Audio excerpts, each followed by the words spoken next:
गीता में अर्जुन ने श्री कृष्ण से किया सवाल कि अच्छे लोगों के साथ हमेशा बुरा क्यों होता है। श्री कृष्ण ने इसका क्या जवाब दिया, लिए जानते हैं आज की इस वीडियो में। दोस्तों, आपने महसूस किया होगा कि जो लोग अच्छे कर्म करते हैं वो परेशान रहते हैं, वहीं जो बुरे कर्म करते हैं वो खुशी से रह रहे होते हैं।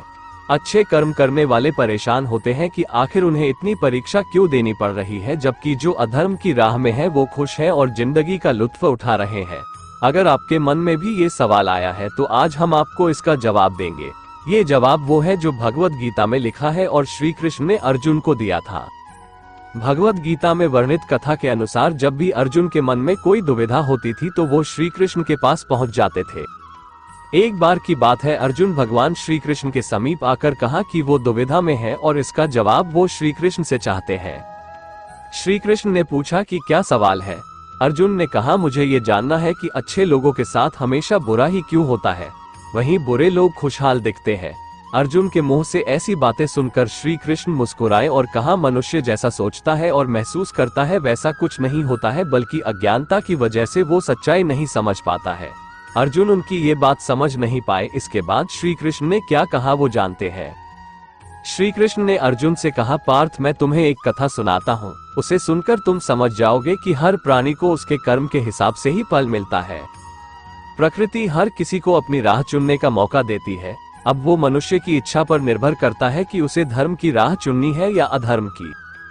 कथा शुरू करते हुए श्री कृष्ण ने कहा, एक नगर में दो पुरुष रहा करते थे। एक पुरुष व्यापारी था जिसके जीवन में धर्म की बहुत महत्ता थी। वो पूजा पाठ में यकीन रखता था। वो हर रोज मंदिर जाता था और दान धर्म भी करता था और हर रोज भगवान की पूजा करता था। वहीं दूसरा पुरुष बिल्कुल विपरीत था। वो हर रोज मंदिर तो जाता था लेकिन पूजा करने नहीं, बल्कि मंदिर के बाहर से जूते चप्पल चुराने। उसे दान और धर्म से कोई लेना देना नहीं था। समय बीतता गया और एक दिन बहुत जोर की बारिश हो रही थी। इस वजह से मंदिर में पुजारी के अलावा कोई नहीं था। ये बात जब दूसरे पुरुष को पता चली तो उसने कहा कि ये सही मौका है मंदिर का धन चुराने का। पंडित से नजर बचाकर उसने मंदिर का सारा धन चुरा लिया। उसी समय धर्म कर्म में विश्वास रखने वाला व्यक्ति भी मंदिर पहुंचा। दुर्भाग्य से मंदिर के पुजारी ने उसे ही चोर समझ लिया और चिल्लाने लगे। वहां लोग एकत्र हो गए और उसे बहुत मारा। किसी तरह वो बचते बचाते वहां से निकला तो दुर्भाग्य ने उसका साथ वहां भी नहीं छोड़ा। मंदिर के बाहर वो एक गाड़ी से टकरा गया और घायल हो गया। फिर वो व्यापारी लंगड़ाते हुए घर जाने लगा तो रास्ते में उसकी मुलाकात उस पुरुष से हुई जिसने मंदिर से धन चुराया था। उसने कहा, आज तो मेरी किस्मत चमक गई, एक साथ इतना सारा धन मिल गया। ये सब देखकर उसे बहुत बुरा लगा और उसने अपने घर से भगवान की सारी तस्वीरें निकाल दी। कुछ सालों बाद दोनों की पुरुषों की मृत्यु हो गई। मरने के बाद जब दोनों यमराज की सभा में पहुंचे और भले पुरुष ने दूसरे व्यक्ति को देखा तो उसे बहुत गुस्सा आया।